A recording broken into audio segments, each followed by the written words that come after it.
नमो अरिहन्ताणं नमो सिद्धाणं नमो आयर्याणं नमो वज्रायाणं नमो लोहे सवसाहूणम् तीन भुवन में नीतराग शिव स्वरूप शिव का नमो त्रियोग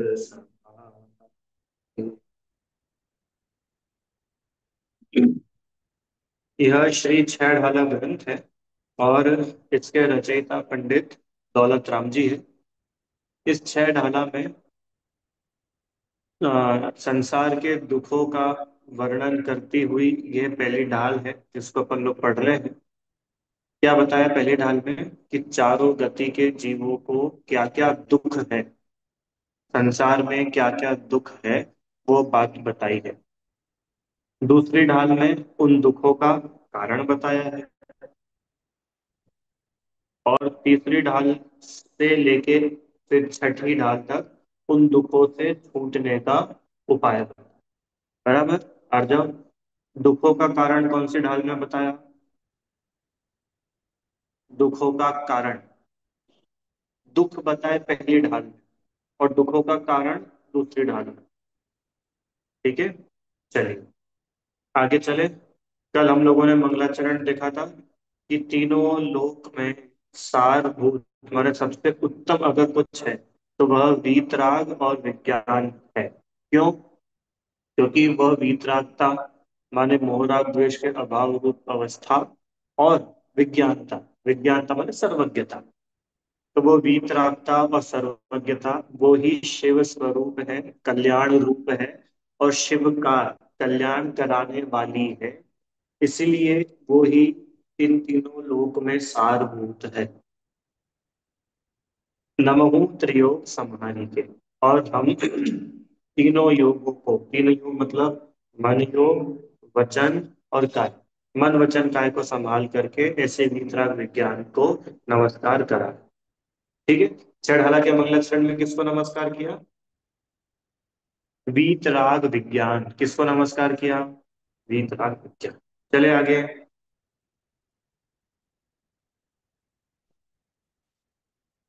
फिर दूसरे छंद में बताया कि भाई तीनों लोक में अनंत अनंत जीव हैं जो सुखी होना चाहते हैं और दुखों से घबराते हैं।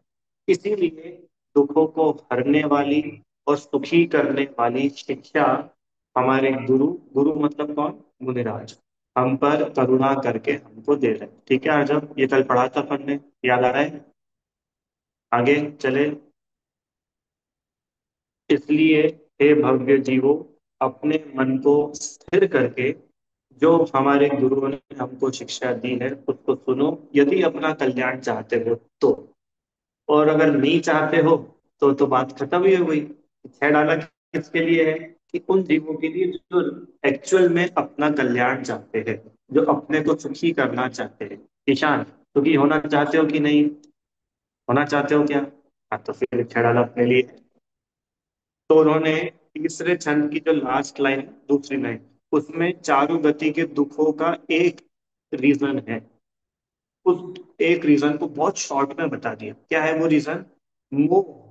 मोह मतलब मिथ्यात्व। मोह मतलब उल्टा मान लिया। उल्टा मान लिया, अपने आप को भूल गया, इसके लिए चारों गति में भटकता है। प्रश्न, जीव चारों गति में क्यों भटक रहा है? क्या उत्तर है? कि मोह रूपी मदिरा को की वजह से ये जीव अनादिकाल से अपने को भूलकर चारों गति में भटक। आराध्य, एक आराध्य है और एक आराध्या है। ठीक है, आराध्य ही नाम है ना आपका? हाँ, आराध्य। क्यों घूम रहा है जीव संसार में? जीव की छोड़ो, अपन लोग भी तो घूम ही रहे ना। ये छह ढाला अपने लिए ही है, कोई जीव कोई थर्ड पर्सन नहीं है। अपनी बात चल रही है। तो अपन लोग संसार में हैं, मनुष्य गति में है और अपन लोग भी दुखी है। तो भैया ये अपन घूम क्यों रहे संसार में? महावीर भगवान मोक्ष चले गए और हम लोग मोक्ष नहीं जा पा रहे, क्या दिक्कत आ रही है? आदिनाथ भगवान मोक्ष चले गए और हम यही भटक रहे हैं, क्या दिक्कत आ रही है? कि ये दिक्कत है कि हम अपने आप को पहचान नहीं पा रहे। उन्होंने तो अपने आप को पहचान लिया, इसलिए उनका भटकना बंद हो गया और वो हेडक्वार्टर चले गए। कौन सा हेडक्वार्टर? मोक्ष। और हमारे साथ क्या दिक्कत हो रही है कि हम अपने आप को भूले हुए हैं। किस वजह से भूले हुए हैं? मोह की वजह से। ठीक है, अब वो क्या है वो भूलना, वो सब दूसरी ढाल में आएगा, कारण सागर जब बताएंगे ना। अभी तो अपने को दुखों की बात करनी, आइए। अब आज अपन लोगों को एक चौथा छंद शुरू करना है। अब भैया वो जो भटक रहे हैं, वो भटकने की कैसी क्या कहानी है, क्या उसकी बातें हैं, वो अब अपन शुरू करते हैं। आइए चौथा छंद पढ़ते हैं सब साथ में। दास भ्रमण की है बहु कथा, मैं कछु कहूँ कही मुनि यथा। काल अनंत निबोध मझा, बीत्यो एकेंद्रिय तन धा। ताश, ताश मतलब, ताश मतलब उसकी, किसकी? अपनी। अपने भ्रमण की जो कहानी है ना, वो कहानी बहुत बड़ी है। आराध्य, अपन लोगों का फ्लैशबैक कितना बड़ा है। जैसे कोई मूवी चल रही है, इच्छा डालो तो आप एक मूवी के जैसा देखो। मूवी में फ्लैशबैक दिखाते कि नहीं, तो ये फ्लैशबैक बता रहे थे। क्या फ्लैशबैक? कि अपन की मतलब मेरी आपकी अपन सब लोगों की ये जो कहानी है ना, ये बहुत लंबी कहानी है, बहुत बड़ी कहानी है। कि भैया शुरू कहाँ से हुई है तो बताओ। कि निगोद से शुरू हुई है। क्या लिख रहे? तास माने जीव की, तास मतलब अपनी जीव की। ये संसार में जो भटकने की कहानी है ना, बहुत बड़ी कहानी है। तो भाई दौलत राम जी से पूछा, आपको कैसे पता चला कि इतनी बड़ी कहानी है? कि सुनो, हम हमारे मन से कुछ नहीं बोल रहे। पै कछु कहूं कहीं मुनि था। जैसे मुनिराजों ने बताया है, जैसा हमारे शास्त्रों में जिनेन्द्र देव की वाणी में बतलाया गया है, हम तो एज इट इज आपको बता रहे हैं। पै कछु कहूं। प्रश्न, क्या छह ढाला दौलत राम जी ने अपने मन से लिखी? बोले नहीं, मन से नहीं लिखी। लिखी उन्होंने ही है, पर मन से नहीं लिखी। उन्होंने जो कुछ लिखा वह जैसी मुनियों ने बत लिखा ना। पै कछु, पै मतलब मैं जो कुछ भी कहूंगा, वह जैसा मुनियों ने कहा है वैसा ही कहूंगा। ठीक है रियांशी, समझ में आया? दौलत राम जी ने छह डाला अपने मन से लिखी गया कि नहीं, जैसा मुनिराजों ने पूर्व आचार्यों ने बताया वैसा ही उन्होंने लिखा है। चलिए अब वो कहानी शुरू हो रही है, फ्लैशबैक। कि भाई ये जीव का अनंत काल तो कहाँ निकल गया? निगोद में निकल गया। ये निगोद क्या होता है भैया? क्या होता है ये निगोद? निगोद माने एक इंद्रिय रूप जीव की अवस्था होती है, जो वनस्पति कायिक होता है। अब एक इंद्रिय क्या होता है, वनस्पति क्या होता है, ये आप सब लोगों ने पढ़ा होगा, ऐसा मेरे को लगता है। पढ़ा है क्या? लेवल 2 में पढ़ा है। लेवल 2 में पढ़ा है ना, चार गति में। चार गति में आता है ये। फिर भी यहाँ से अपन पढ़ लेते हैं इसको। देखिए क्या लिख रहे हैं। एक इंद्री का शरीर धारण करके इस जीव ने अनंत काल निगोद में बिताया है। क्या है भैया निगोद?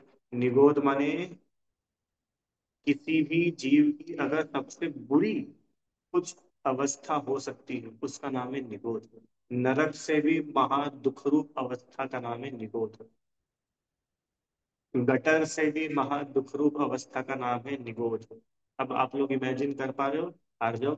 निगोद मतलब द वर्स्ट सिचुएशन किसी जीव की अगर हो सकती है, उसका नाम है निगोद। क्यों भैया ऐसा क्यों बोल रहे हो? क्योंकि पता है निगोद में क्या होता है कि शरीर तो एक ही मिलता है, और उस शरीर को शेयर कितने जीव करते हैं? अनंत जीव। नहीं आ रहा? जैसे मान के चलो, आपको और आपकी बहन को एक ही रूम शेयर करना पड़े, तो कैसा लगता है? अरे यार बताओ, मेरे रूम में ही आ गई, अब मैं कैसे करूंगी? चलो रूम तो ठीक है, एक ही अलमारी शेयर करना पड़े तो कैसा लगेगा? अरे यार बताओ, मुझे अपना सामान रखना है, मेरे को जगह ही नहीं मिलती है, ये अपना सामान ला करके रख देती है। अब बताओ, एक अलमारी शेयर करने में अपन लोगों को इतना परेशानी होती है, तो वे तो बोल रहे हैं कि अलमारी तो छोड़ो, एक शरीर शेयर करना है, मैंने शरीर एक, और उसको शेयर कितने लोग करेंगे, कितने जीव करेंगे? दो नहीं, तीन नहीं, चार नहीं। रियांशी, इमेजिन करो आपके इस शरीर में आपके अलावा और दूसरे जीव भी आके रहने लगते हैं। अब बताओ क्या होगा?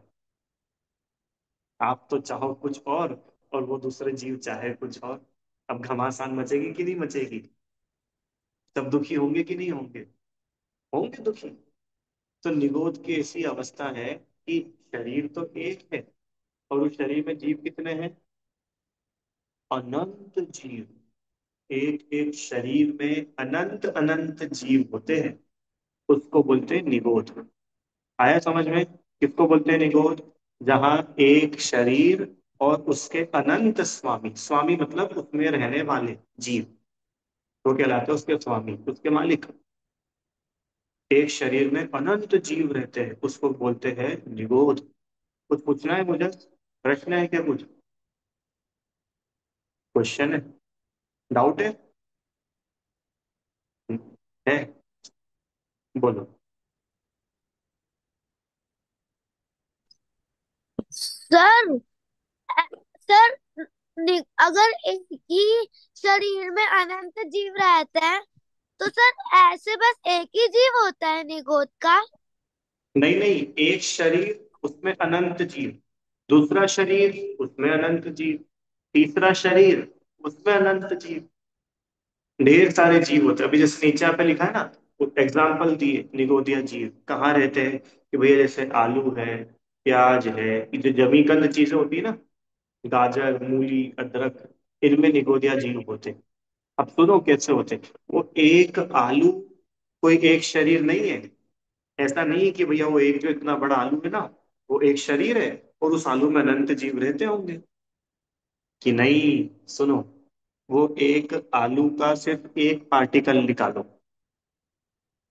पूरा आलू नहीं, ईशान, उस आलू का ओनली सिंगल पार्टिकल आप निकालो। उस एक सिंगल पार्टिकल में बहुत सारे असंख्यातों असंख्यातों असंख्यातों, बोलते जाओ बोलते जाओ बोलते जाओ, इतने असंख्यातों तो है निगोद शरीर, और एक एक शरीर में अनंत अनंत जीव होते हैं। और इसको सिंपल करके बताऊं, तो ऐसा समझो कि आलू के एक पार्टिकल, पूरे आलू की बात नहीं कर रहे, पूरे आलू के पराठे की बात नहीं कर रहे, पूरे आलू की कचौरी की बात नहीं कर रहे, किसकी बात कर रहे हैं? सिर्फ वो आलू, लहसुन, प्याज, जो भी वो जमीकंद है, उसका ओनली सिंगल पार्टिकल, उसमें पता है आराध्य कितने सारे निगोदिया जीव होते हैं? हाँ, अनंत। भैया अनंत तो ऐसे बोल दिया, अनंत का मतलब पता है? अनंत मतलब कि पास्ट में जितने भी सिद्ध हो चुके हैं अनादिकाल से आज तक, और फ्यूचर में जितने भी सिद्ध होने वाले हैं अनंत काल में, उन सबको भी मिला लो, उससे भी अनंत गुना ज्यादा जीव सिर्फ उस एक पार्टिकल में होते हैं। इसको बोलते हैं निरोध। अब आप इमेजिन करो, इतनी सी जगह में वो जीवों को रहना है, एक ही शरीर में वो सब जीव रहते हैं। और अभी आगे उनकी दशा बताएंगे। उनकी आयु इतनी सी होती है कि कोई इतनी सी श्वास ले, तो श्वास लेने में जितना समय लगता है ना, उतने टाइम में तो 18 बार जन्म मरण हो जाता है। बताओ क्या जीवन है। ऐसी दयनीय दशा है निगोद की, और अपन लोग वहां से निकल करके आए हैं। वहां से आए हुए अपन निकल के। ठीक है। तो ये जो निगोदिया जीव है, ये तिर्यंच गति के जीव, चार ही गतियां हैं संसार में, तिर्यंच, मनुष्य, नरक और देव। तो ये तिर्यंच गति के जीव निगोदिया है। कितने इंद्रिय है? कि भैया एक इंद्रिय जीव है, इनके सिर्फ स्पर्शन इंद्रिय होती है। अब इससे आप थोड़ा सा अंदाजा लगा सकते हो कि उनके सिर्फ एक ही इंद्रिय है, तो कितना कम ज्ञान हो पाता होगा। अरे, अपने पास तो पांच इंद्रिय है, तो अपने को तो पांच पांच इंद्रियों का ज्ञान है। इतना सारा अपने को सेंसेस हो सकते हैं। वो निगोदिया के पास तो एक ही इंद्री है, उसको एक ही इंद्री का ही ज्ञान। ऐसी दुख रूप ये निगोद अवस्था होती है। तो क्या बोल रहे हैं? काल अनंत निगोद मझा, माने जीव का अनंत काल तो निगोद में ही निकला। कैसा है वो निगोद? बीत्यो एकेंद्रिय, अनंत काल इस जीव का एक इंद्रिय का शरीर धारण करके निगोद में ही निकला। आपको ये लाइन समझ में आ रही है? जो छंद की लाइन है, सिंपल है, ज्यादा कठिन नहीं है ना, उसको पढ़ करके आप उसका मीनिंग समझ सकते हो। आइए आगे चलते, छंद नंबर 5। कैसा है वो निगोद की अवस्था? तो बोल रहे, एक, अब अपन गाएंगे नहीं, मैं ऐसे ही पढ़ करके आपको सुनाता हूँ। एक श्वास में 8-10 बार, ओ हो प्रियांशी क्या बोल रहे हैं कि वो जो निगोदिया जीव है ना, एक श्वास में 8-10, 8 मतलब 8, 10 मतलब 10, तो 8 + 10 कितना हुआ? ऐड करो, 18, 18। तो एक श्वास में वह निगोदिया जीव 18 बार जन्मो मरियो, 18 बार जन्म और 18 बार मरण, कितनी देर में? बस एक सांस लेना आप लोग। अरे आपके सांस लेने से नहीं मरेगा, टेंशन नहीं करो।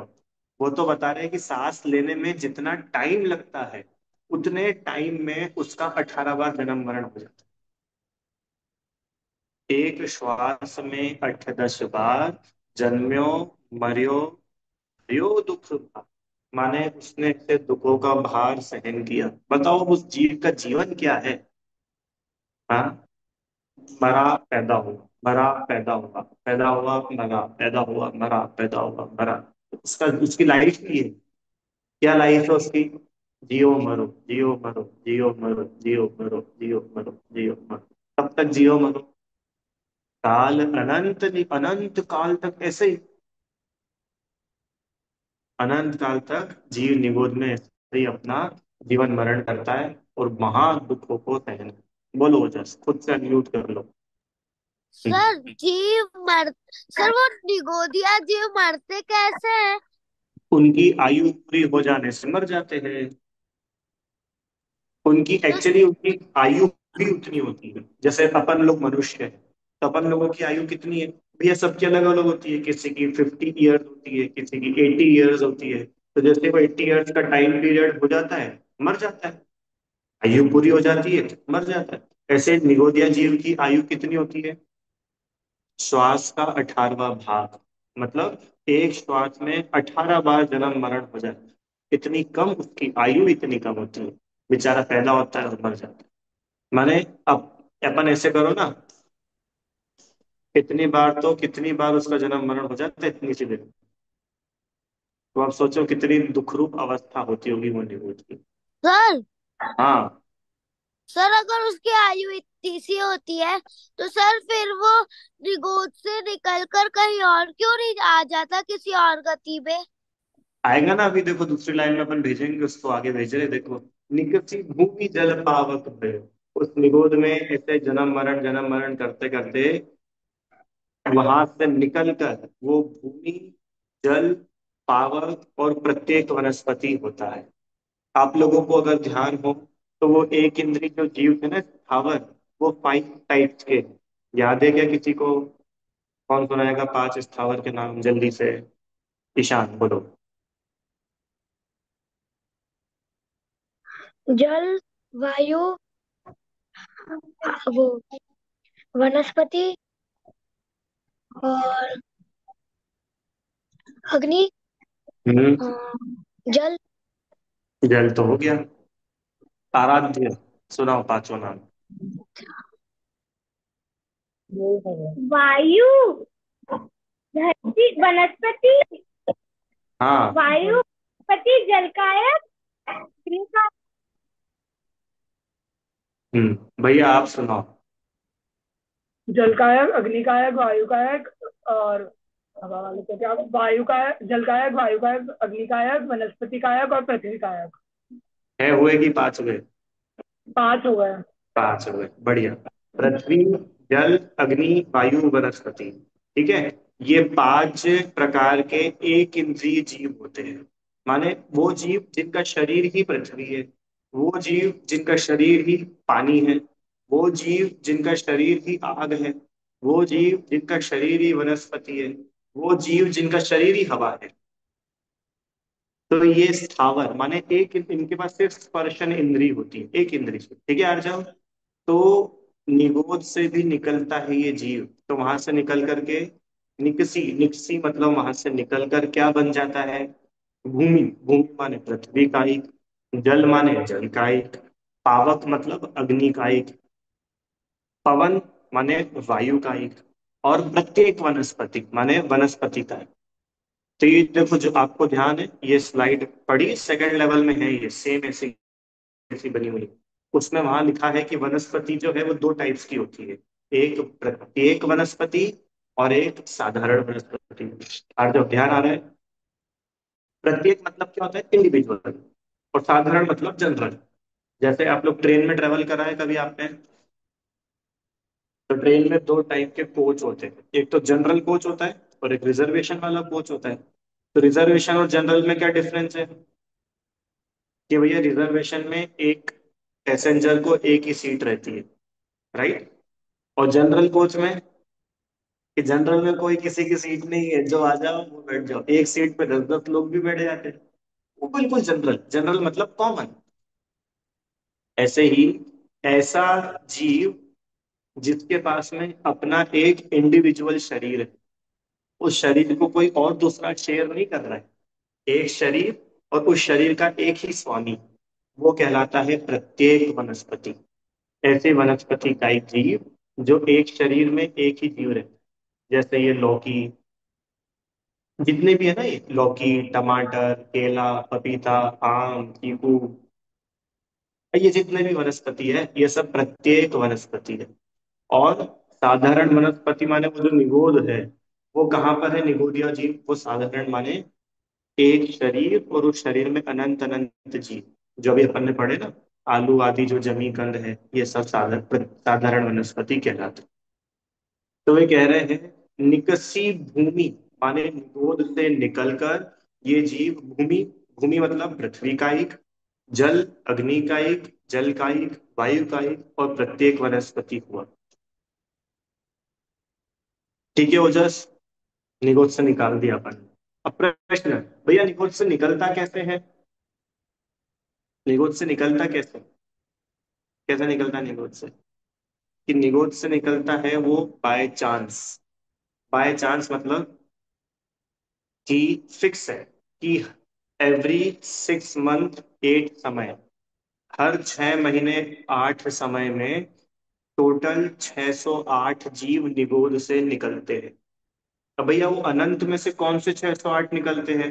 कि वो कोई से भी 608 निकल सकते हैं, जिनका समय निकलने का आ जाता है, ऐसे जीव वहां निगोद से निकल के फिर ये दूसरी पर्याय धारण कर लेते हैं। बोलो आगा। भैया जी जैसे अगर आलू हुआ या फिर ये जो जमीकंद के फल हुए जो साधारण वनस्पति में आते हैं, तो हम्म। इनको अपन गोद में काउंट करते हैं या एक एक इंद्रिय जीव में काउंट करेंगे? नहीं, वो एक इंद्री जीव तो 5 टाइप के, पृथ्वी, जल, अग्नि, वायु, वनस्पति, और वो वनस्पति का एक टाइप है निगोद।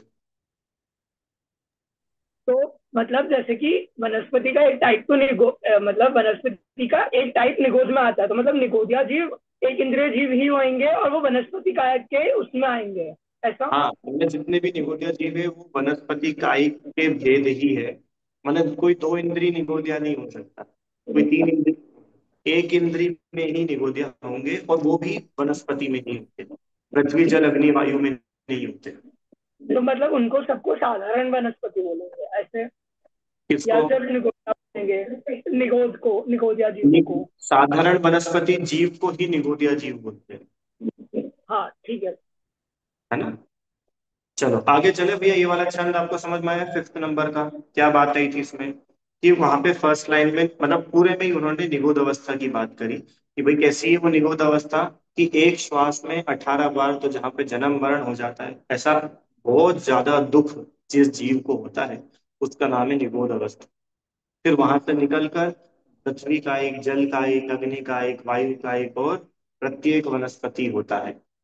तो कोई बोले कि भैया पृथ्वी, जल, अग्नि, वायु बन करके तो सुखी हो जाता होगा ना? कि नहीं, वहां पर भी दुख तो है ही सही। अरे एक इंद्रिय जीव को दुख तो बने ही हुए हैं ना। अब यहाँ पर उन्होंने छह डाला में पृथ्वी जल अग्नि वायु के दुख नहीं गिनाए, बस उनका नाम गिना दिया कि वो पृथ्वी जल अग्नि वायु इन अवस्थाओं में आकर के भी जीव बहुत दुख सहन करता है। ठीक है, आइए। अब एक इंद्रिय की अवस्था पूरी हुई, अब एक इंद्रिय से निकल के कहा जाएगा, दो इंद्रिय आगे जा रहा है। अब सुनो, ऐसा कंपलसरी नहीं है कि कोई एक इंद्रिय जीव मर के पहले दो इंद्रिय में ही जाएगा, फिर तीन इंद्रिय में जाएगा, ऐसा कोई सीरियल वाइज नहीं जाता है। पर यहाँ पर उनको वर्णन करना है, इसलिए वो क्रम से वर्णन कर रहे हैं। और जो समझ में आ रहा है, हो सकता है कि कोई निगोदिया जीव हो, वो एक इंद्रिय से निकल करके माने निगोद से निकल करके तीन इंद्रिय बन जाए। हो सकता है कोई दो इंद्रिय जीव हो, वो दो इंद्रिय पर्याय पूरी करके चार इंद्रिय बन जाए। ऐसा भी पॉसिबल है। ऐसा नहीं होता कि कोई एक इंद्रिय है उसको पहले दो इंद्रिय बनना पड़ेगा, और पंच इंद्रिय तक आते आते कम से कम उसको चार पांच भव तो लग ही जाए, ऐसा नहीं होता। यहाँ पर उनको सिर्फ बताना है ना, तो वो सीरियल से प्रॉपर बता रहे हैं व्यवस्थित। आइए छठा छंद क्या बोल रहे हैं। दुर्लभ लही ज्यो चिंतामणि, क्यों पर्याय लही त्रस्तनि। त्रस दो टाइप के जीव है, स्थावर और त्रस। स्थावर मतलब एक इंद्री, और त्रस मतलब दो से लेकर के ईशान, दो से लेकर के कहाँ तक, पांच। दो से लेके पांच इंद्रिय तक के जो जीव है उनको कलेक्टिवली बोलते हैं त्रस, राइट। और जो एक इंद्रिय जीव है उसको बोलते हैं स्थावर। और जब आप त्रस हो कि स्थावर हो, पतरस। त्रस, बहुत बढ़िया, क्योंकि हम पंच इंद्रिय हैं। दो से लेके पांच इंद्रिय तक के जितने जीव है वो त्रस जीव है, और जो एक इंद्रिय है उसको स्थावर बोलते हैं। तो बोल रहे हैं कि पता है, एक इंद्रिय से निकलकर दो तीन चार पांच इंद्रिय बन जाना कितना रेयर है, कितना दुर्लभ है। तो उन्होंने एग्जाम्पल दिया कि जैसे चिंतामणि रत्न मिल जाना दुर्लभ है, कि भैया ये कौन सा रत्न होता है चिंतामणि। पता है चिंतामणि रत्न किसको बोलते हैं। चिंता, देखो यहाँ फोटो दिया है ना, वैसे मैंने एक टाइप का स्टोन होता है, कि वो स्टोन आपके पास में हो, और आप कुछ भी सोचो और वो आपको मिल जाएगा। आप कुछ भी चिंतन करो, कुछ भी आप विचार करो। जैसे मान के चलो, मेरे पास में ये स्टोन है ना ये, और मैंने सोचा स्विमिंग पूल, स्विमिंग पूल मिल जाएगा। फिर मैंने सोचा घर, घर मिल जाएगा। फिर मैंने सोचा बहुत बढ़िया कार, कार मिल जाएगी।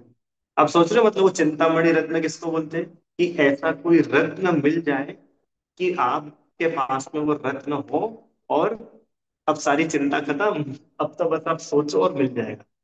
अब सोचो, ऐसा रत्न कहाँ मिलता है, क्यों अपने इंदौर में कहाँ मिलता होगा, राजवाड़ा पे मिलता होगा किसी दुकान पे, चले अपन लोग लेने। कि नहीं भैया, राजवाड़ा में थोड़ी, ऐसा रत्न तो मॉल में मिलता होगा, चलो मॉल में चलते, कौन से मॉल में मिलेगा, क्यों कहाँ मिलेगा वो रत्न, कि भैया बड़ा दुर्लभ है। आप और मैं तो सिर्फ उसके बारे में बातें ही कर सकते हैं, और कहाँ मिलेगा किसको मिलेगा कुछ कह नहीं सकते। क्यों ईशान, चिंतामणि रत्न मिल जाना बड़ी सरल बात है ना।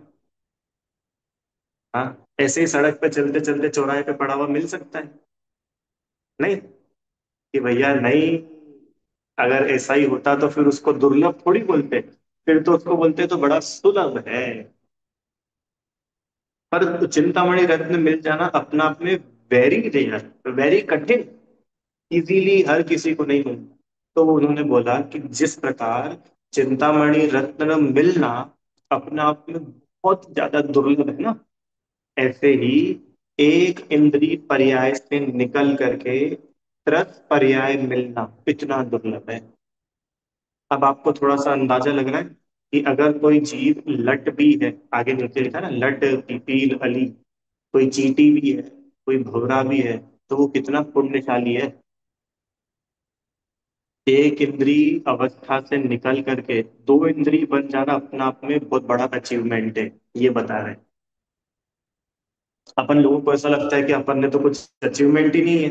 क्यों आराध्या, आपका कुछ अचीवमेंट है कि नहीं, कि भैया अचीवमेंट तो जब बोलेंगे कि हम थोड़ा 10 करोड़पति बन जाए तो कहलाएगा कुछ अचीवमेंट है। वो बोल रहे कि सुनो, एक इंद्रिय से निकल गए ना, यही बहुत बड़ा अचीवमेंट है, बड़ा दुर्लभ है। करोड़पति तो फिर भी लोग बन जाएंगे बहुत बार, हर जाओ। और वो एक इंद्री से निकल के दो इंद्री हो पाना, अपना आप में वेरी रेयर। अब आप लोग सोचो ना, वो अनंत अनंत जीवों में से कुछ जीव ऐसे हैं जो वो निगोद से निकल रहे हैं, फिर वो पृथ्वी जल अग्नि में से निकल करके एक दो इंद्री। तो कह रहे हैं कि दुर्लभ लही ज्यों, ज्यों मतलब जैसे, और त्यों मतलब वैसे। ज्यों मतलब जैसे, और त्यों मतलब वैसे। ठीक है, एग्जाम्पल देते हैं ना कि जैसे चिंतामणि रत्न का मिलना दुर्लभ है, वैसे ही त्रस पर्याय प्राप्त करना दुर्लभ है। लही मतलब प्राप्त करना, पर्याय मतलब अवस्था। जीव की अवस्थाएं है ना अलग अलग, 1 2 3 4 5 इंद्रिय। तो दुर्लभ लही ज्यों चिंतामणि, जिस प्रकार चिंतामणि रत्न कठिनाई से प्राप्त होता है, क्यों पर्याय लही त्रस्तड़ी, उसी प्रकार त्रस पर्याय भी कठिनाई से प्राप्त हुई। ये चल रहा है अपना फ्लैशबैक। तो भैया त्रस पर्याय में क्या क्या आता है, कि 2 इंद्रिय आता है, 3 इंद्रिय आते हैं, 4 इंद्रिय आते हैं, और 5 इंद्रिय आते हैं। राइट। तो ये छठवें छंद की जो दूसरी लाइन है, इसमें उन्होंने 2 3 और 4, इन तीनों को इंक्लूड कर दिया। कैसे इंक्लूड करा? लट, पिपील, अली।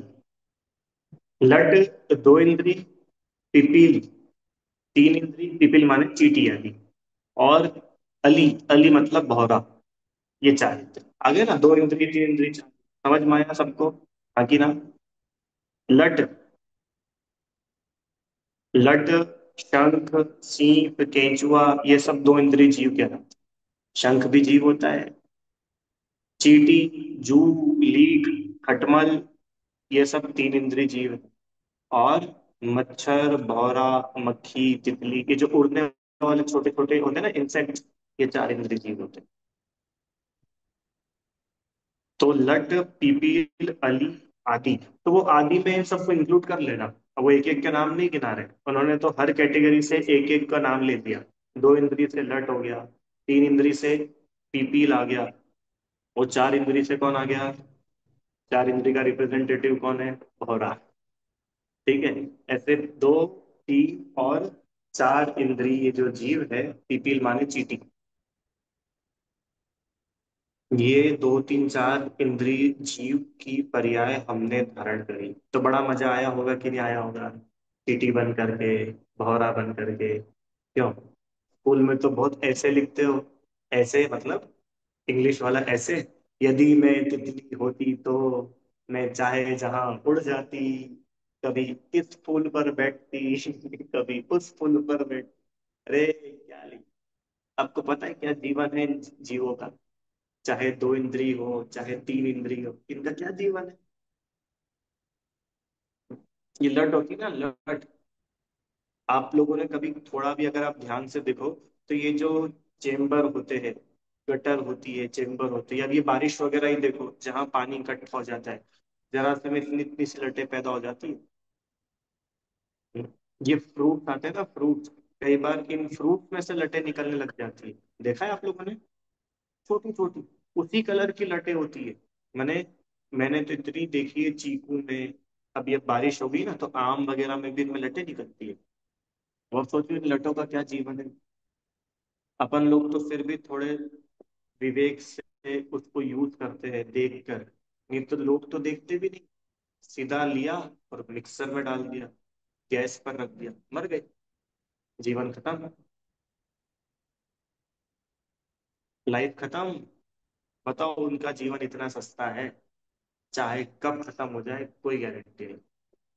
तो ये उसका अर्थ है, धर धर मरी, माने बार बार वो शरीर धारण करा, और बार बार क्या हुआ? मरा। धर धर, मरा, शरीर धारण करता है, मरता है। चीटी को देखो, कितने सारे उसमें ग्रुप में, मान लो चीटियां हैं, और एक गाड़ी निकले, सारी चीटियां खत्म। हम्म। अरे गाड़ी तो छोड़ो, अपन एक मग पानी भी डाल देना तो चींटियों के लिए वो एक मग्गा पानी भी कैसा है, बाढ़ के जैसा है, सब बह जाती है। घरों में बाथरूम होते हैं, टॉयलेट होते हैं, उसमें एसिड डाल देते हैं, हार्पिक डाल देते हैं, भैया एकदम साफ हो गया। साफ हो गया, और वो जितने जीव थे वो सारे क्या हो गए, सब मर जाते। मरते कि नहीं मरते, सब मर जाते। कपड़े धोते हैं तो वो पानी जहां जहां तक भी जाता है ना, एसिड वो साबुन का, सब जीव मर जाते हैं। अब आप सोचो, दो तीन चार इंद्रिय जीवों का क्या जीवन है, कोई जीवन। अभी ये बारिश के समय में लाइट जलाओ तो कीड़े आ जाते, छिपकली आती है झट से आके खा जाती है, खत्म। माने इन जीवों का जीवन तो इसी में निकल जाता है, कहीं कोई मुझे मार ना दे बस, तो लाइफ खत्म हो जाती है। सोचो इनके जीवन में कितना डर रहता है। अपन लोग तो फिर भी कितने इंडिपेंडेंट रहते रहते कि नहीं रहते। आज आप आपके घर में हो तो आप कम से कम मेंटली इतने तो अश्योर्ड हो ना, कि यहाँ इस घर में मेरे को कोई मारेगा नहीं, यहाँ मैं अभी शांति से सोऊंगा तो सुबह अच्छे से उठ जाऊंगा। हाँ कि ना, हार जाओ। पर ये दो तीन चार इंद्रिय जीवों का इनका तो कोई भरोसा नहीं, इतना दुख है। और सुनो, ये उन इतनी चीटी की बात नहीं चल रही, अपन लोगों ने अनेकों बार ऐसी पर्याय धारण कर ली है, आराध्य। और क्यों धारण करी है ऐसी पर्याय, इसके पीछे रीजन क्या था, क्यों भटक रहे अपन। भूल आपको भर मत बात, अपने आप को भूल करके। बात आई थी ना, वो तीसरे छंद में तो बात की थी, ये भूल आपको भर मत। हम अपने आप को पहचानते नहीं है तो ऊपर से गतियों में भटकना रहता है और बड़े दुखी होते रहते हैं। ठीक है, आगे चले, छठा वाला समझ में आया भैया, यस और नो। चलो नेक्स्ट, आगे चले सेवंथ। रस स्थावर तो आते ही है आप लोग को। अच्छा एक और बता दो, अपन लोग दो तीन चार इंद्रिय जीव की कैसे पहचान कर सकते हैं कि ये दो इंद्रिय है, ये तीन इंद्रिय है, ये चार इंद्रिय है। क्या लक्षण है कि जो अपनी छाती के बल रेंग करके चलते हैं वो दो इंद्रिय जीव है। जैसे लट है, जोंक है, ये जो जीव है रेंग करके जो चलते छोटे छोटे जीव छाती के बल, इनको दो इंद्रिय जीव कहते हैं। और जो डग भर के चलते मतलब जिनके पैर होते हैं और जो अपने पैरों से ऐसे ऐसे ऐसे करके चलते हैं, छोटे छोटे जीव, ये कहलाते हैं तीन इंद्रिय जीव। और जो छोटे छोटे उड़ने वाले इंसेक्ट है, ये चार इंद्रिय जीव। ठीक है भाई, ध्यान। तितली कितने इंद्रिय है, दो की तीन की चार, चार चार। चार, बहुत बढ़िया। चींटी तीन, जू लिखा है, जू तीन इंद्रिय। खटमल, सर जी, भैया जी, हाँ बोलो जी, कौन बोल रहा है, अविरत सांप। बोलो। सांप कौन सी इंद्रिय जीव है, क्योंकि वो तो रेंगता है पर उसे हाँ, पंच इंद्रिय में गिनते हैं पर। पर सांप पंचेंद्रीय जीव होता है। तो फिर उसे वो रेंगता क्यों है? रेंगता रेंगता वो तो भाई अलग अलग होते हैं, सांप के तो पैर भी होते हैं वैसे। सांप के पैर होते, हाँ कि ना, नहीं होते। अच्छा वो उसमें ड्रैगन टेल्स में होते थे, बाकी ऐसे असली वाले में तो नहीं होते ना। असली वाले होते सांप के पैर, नहीं होते। बाकी सांप पंचेंद्रीय होता है। कारण कैसे पता चला कि भाई पंचेंद्रीय जीव ही मर करके स्वर्ग में जाता है, एक से लेके चार इंद्रिय जीव स्वर्ग में नहीं जा सकते, पहली बात। और फिर कहानी तो सबको मालूम ही है पांचनाथ भगवान की, मरते हुए नाग नागिन को नमोकार सुनाया था और वो स्वर्ग में जाके देव हो गए। इससे पता चलता है कि सांप पांच इंद्रिय होता है। दूसरी बात, सांप की आंखें भी होती है, सांप के कान भी होते हैं। अरे बीन बजाते तो आ जाता है कि नहीं, कान फैलाता हुआ। तो रेंग करके चलते तो जो छोटे छोटे जीव है, वो रेंग करके चलते तो वो अपन ने एक पहचान बनाई। बाकी उसका, अब ऐसे तो पैरों का यूज करके गाय भी चलती है, तो गाय कोई तीन इंद्रिय थोड़ी है। पर अपन ने एक पहचान बनाई कि भाई जो छोटे छोटे जीव जंतु है, इनको अपन कैसे क्लासिफाई करेंगे दो तीन चार इंद्रिय में। तो भाई जो छाती के बल रेंग के चल रहे हैं वो दो इंद्रिय है, जो डग भर के चलते हैं वो तीन इंद्रिय, और जो छोटे छोटे कीड़े आदि उड़ने वाले हैं वो चार। ठीक है विरल। हाँ भैया। आइए अब तो यार सेवंथ नंबर। तो काय में काउंट करेंगे? बोलो किसको। छिपकली को। छिपकली, छिपकली तो पंच इंद्रिय जीव है। पंच कान इंद्रिय। नहीं शायद, हाँ, लेकिन क्या। कान नहीं होता कान। नहीं नहीं होते ना कान, छिपकली पंच इंद्रिय जीव होती है। अभी उस अच्छा। ऐसे करोगे तो भाग जाती है वो। अच्छा, हाँ हाँ, ठीक है। हाँ, सही बात है। चलो सेवंथ नंबर, जल्दी, टाइम अपना हो रहा है। अब क्या है कि अब है ना तीन, दो तीन और चार इंद्रिय से निकल के अब और आगे प्रमोशन हो, क्या प्रमोशन हुआ कि भैया पंचेंद्रिय पशु। अभी भी है तो तिर्यंच गति का ही बताया, वर्णन अभी तिर्यंच गति का ही चल रहा है। तो एक इंद्रिय, मान निरोध, पृथ्वी जल अग्नि वायु बताया, फिर दो तीन चार इंद्रिय बताया, अब पंचेंद्रिय बताया। अच्छा, पंचेंद्रिय भी दो टाइप के होते हैं, एक सैनी और एक असैनी। सैनी मतलब ऐसे पंचेंद्रिय जीव जिनके पास में मन है, राइट। और असैनी मतलब जिनके पास में मन नहीं है। बोलो किस क्लास में कौन कौन असैनी बैठा है क्या कोई असैनी है? ये भैया बोल रहा है मेरी बहन असैनी है। क्यों आराध्य, तुम्हारी बहन असैनी है नहीं क्या? असैनी है? अरे असैनी नहीं है, सब सैनी है। मनुष्य सैनी पंचेंद्रिय होते हैं, तिर्यंचों में ही होते हैं असैनी। तो कोई तिरंज तो नहीं है ना अपने में से? पक्का देख लो भैया सब एक दूसरे को, कोई तिरंज नहीं, ठीक है। तिर्यंचों में असैनी तक होते हैं, मतलब एक इंद्रिय से लेके असैनी पंचेंद्रिय तक ओनली तिर्यंच ही होते हैं। और फिर जो देव, मनुष्य और नारकी, ये जो तीन गति के जीव है, ये सैनी पंचेंद्रिय होते हैं। कोई देव दो इंद्रिय नहीं होता, कोई नारकी तीन इंद्रिय नहीं होगा। देव, नारकी, मनुष्य, ये कंपल्सरीली सैनी पंचेंद्रिय ही। पर तिर्यंचों में ये बहुत सारे क्लासिफिकेशंस बनते हैं। तो अभी अपन भैया। किसकी बात करेंगे? असैनी तिर्यंच पंचेंद्रिय की, और फिर उसके बाद में पंचेंद्रिय सैनी तिर्यंच की। सैनी भी बोलते हैं, संघी भी बोलते हैं, एक ही बात। आइए सातवां छंद। कबहु पंचेंद्रिय पशु भयो, मन बिन निपट अज्ञानी। क्या बोल रहे हैं? कबहु, कबहु मतलब कभी ये जीव पंचेंद्रिय पशु भी बना, एक दो तीन चार इंद्रिय तो बना ही बना, पर कभी इसका ऐसा अवसर भी आया कि ये पंचेंद्रिय पशु भी हुआ। पर पंचेंद्रिय होकर के भी क्या लाभ रहा? मन बिन निपट, निपट मतलब अत्यंत। इंदौर की भाषा में बोले तो, इंदौर की बिल्कुल ठेठ, ठेठ सुना है? ठेठ, अरे बिल्कुल ठेठ मूर्ख आदमी है। ठेठ बोलते क्या बोलते बाप लोग, पता नहीं क्या बोलते। अरे बिल्कुल एकदम एक्सट्रीम, एक्सट्रीम निपट मतलब एकदम एक्सट्रीम अज्ञानी, मन ही नहीं है, बताओ। अब पंचेंद्री भी हुआ, अब मन ही नहीं है। मेरे लिए क्या सही है क्या गलत है, किसमें मेरा हित है किसमें मेरा अहित है, वो कुछ विचार ही विवेक ही नहीं। मन बिन निपट अज्ञान, बिल्कुल अत्यंत मूर्ख रहा।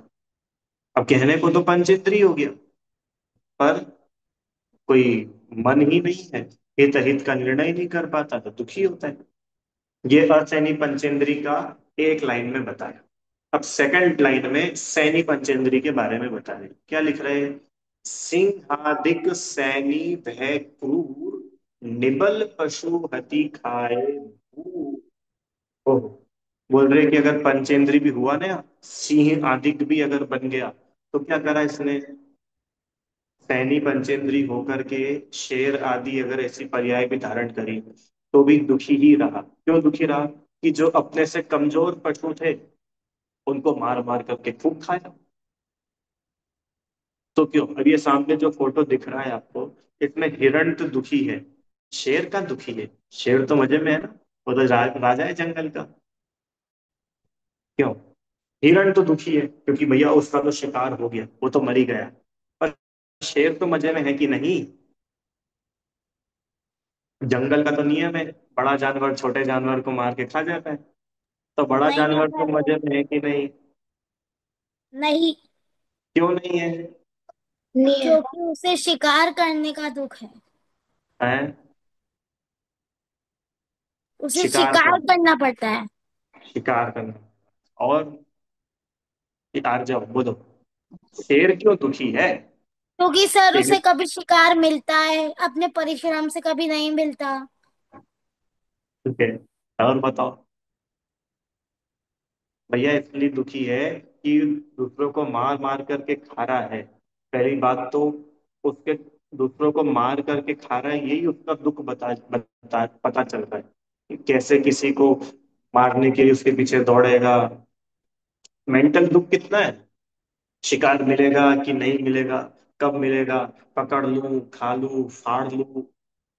हाँ, और फिर वो इतना दुखी होकर के पहले तो शिकार कर रहा है, और फिर शिकार करके महाहिंसा करके खूब पाप कमाता है, और फिर आगे और दुखी होता है।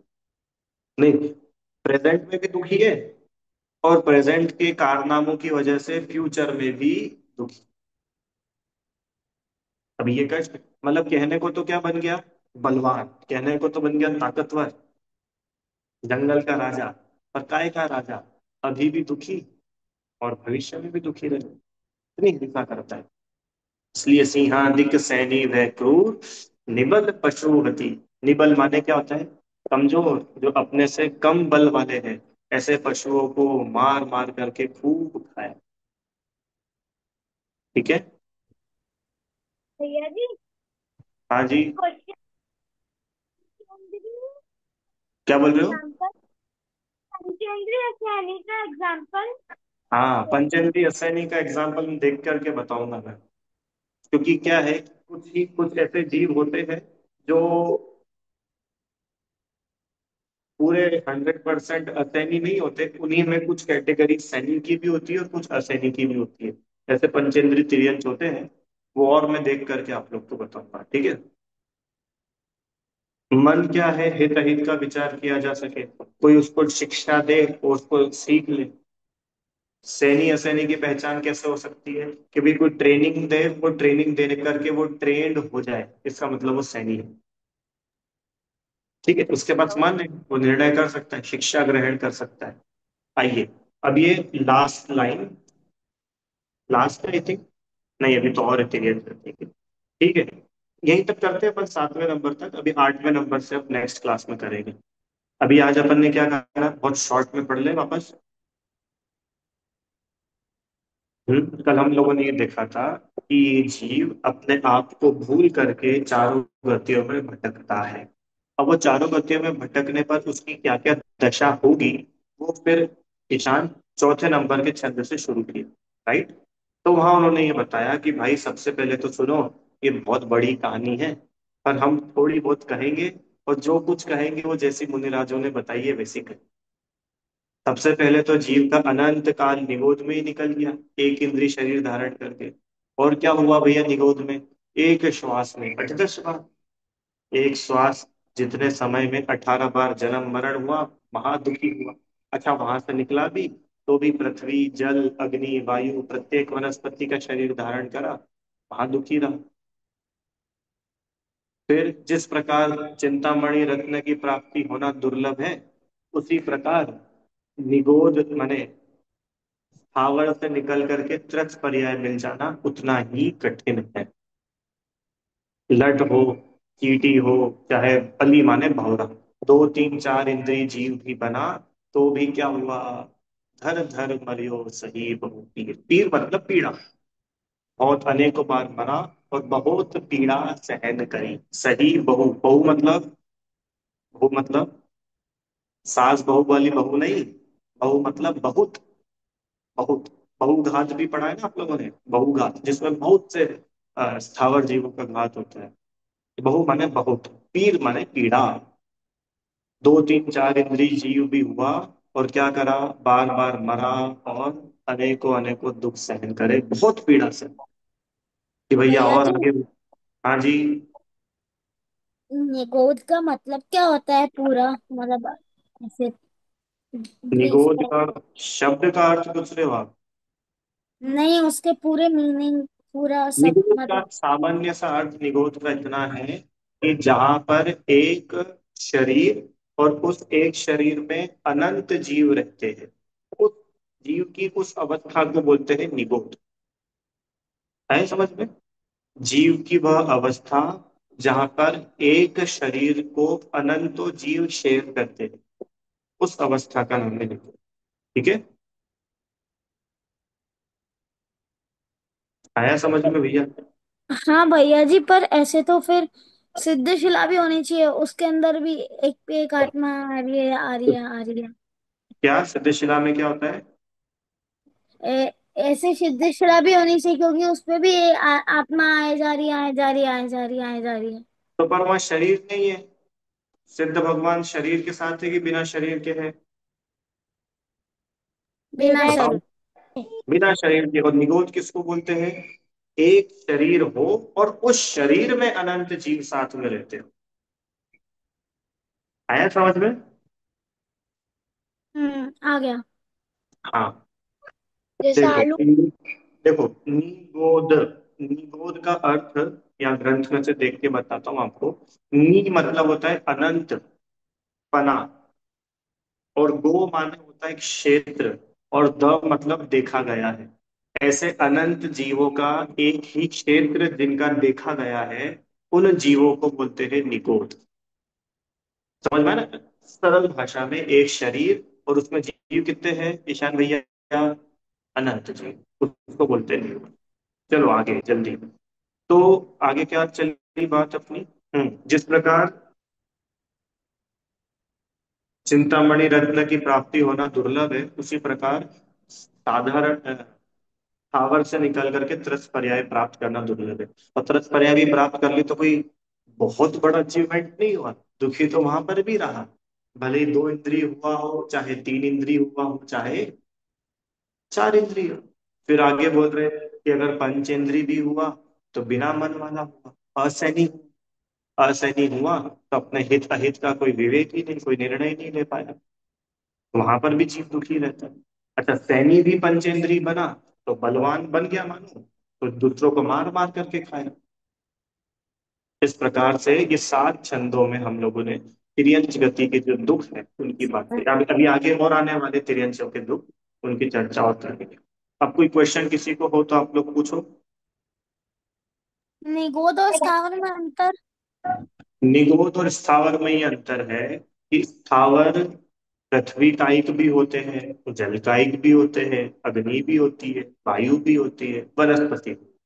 और निगोद सिर्फ साधारण वनस्पति ही होते हैं। स्थावर का एक टाइप है निगोद। भैया जी, हाँ जी। अपना छैडाला पूरा कितने दिनों में मतलब कंप्लीट होगा? पता नहीं। मतलब ऐसे अभी कितना, 13 तारीख को, क्योंकि फिर वो है कोई हमारे यहाँ पर, तो करेंगे, फिर। कोशिश करेंगे जल्दी करने का। देखो भाई, 13 तारीख तक तीसरी ढाल तक तो पूरी में नहीं कर पाऊंगा, क्योंकि वो विषय भी बहुत बड़ा है। पर कोशिश अपन करेंगे, कोशिश करेंगे जितना हो। आप अच्छा, आप लोग की 13 तारीख को ही क्विज है? नहीं, हमारी थी 20 तारीख को, लेकिन वो भैया जी ने जैन कॉलोनी की और हमारी शिफ्ट कर दी, तो